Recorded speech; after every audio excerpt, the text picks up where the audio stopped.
The U.S. has a long history of changing voting districts for political reasons. Is it legal? Add AP News as your preferred source to see more of our stories on Google. Add AP News on Google. Add AP News as your preferred source to see more of our stories on Google. Share. The gerrymandering of House districts is becoming more rampant across the U.S. The word gerrymander was coined in America more than 200 years ago as an unflattering way to describe the political manipulation of boundaries for legislative voting districts by those in charge of drawing them. The word has stood the test of time, in part because American politics remain fiercely competitive, and with time and technology, politicians have become even more adept at drafting voting districts that benefit their political party. A person walks to vote in the Virginia redistricting referendum at Lyles Grouch Traditional Academy, Tuesday, April 21, 2026 in Alexandria, VAR.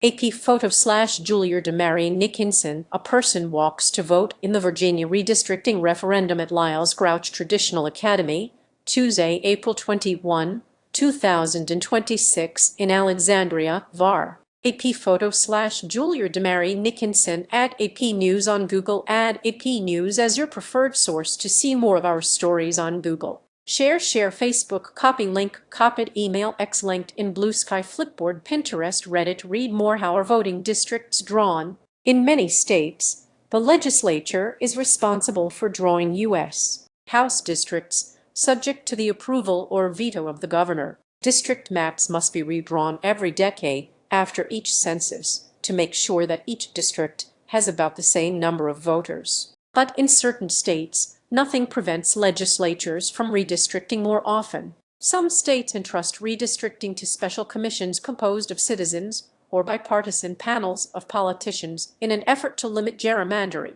How does a gerrymander work? If a political party controls the legislature and governor's office, or has such a large legislative majority that it can override vetoes, it can effectively draw districts to its advantage. One common method of gerrymandering is for a majority party to draw voting districts that dilute the power of an opposing party's voters by spreading them among multiple districts. Another is for the majority party to pack voters who support the opposing party into a few districts, thus allowing the majority party to win a greater number of surrounding districts. Why is it called gerrymandering? The term dates to 1812, when Massachusetts Gov.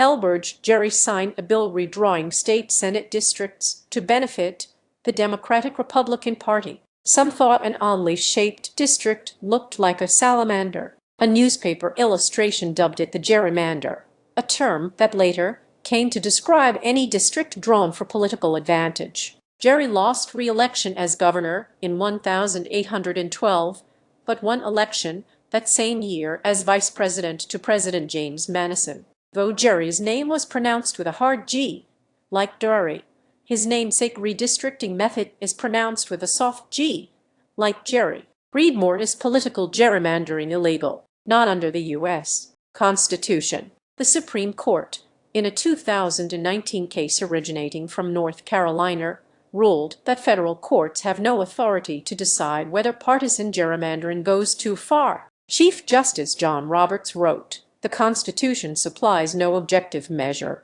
for assessing whether a districting map treats a political party fairly." The court noted that partisan gerrymandering claims could continue to be decided in state courts under their own constitutions and laws. Some state courts, including the North Carolina Supreme Court, have ruled they also have no authority to decide partisan gerrymandering claims. Why are more states gerrymandering? The urge to gerrymander can become stronger when more is at stake. For example, the 2024 elections resulted in a very slim Republican majority in the U.S. House. To try to maintain that majority in the 2026 elections, President Donald Trump urged Republican officials in Texas to redraw their congressional districts to their advantage to win additional seats. Democrats, who control California's government, countered by redrawing their congressional districts to try to win more seats, a move ratified by California voters.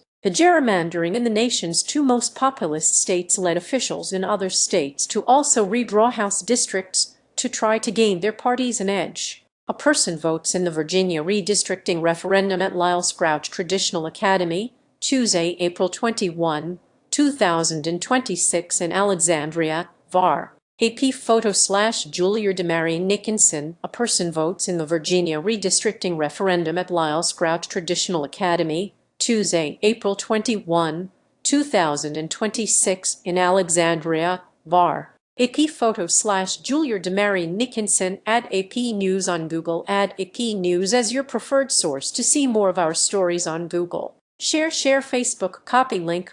Copied email X linked in Bluesky, Flipboard, Pinterest, Reddit. Read more. What does data show about gerrymandering?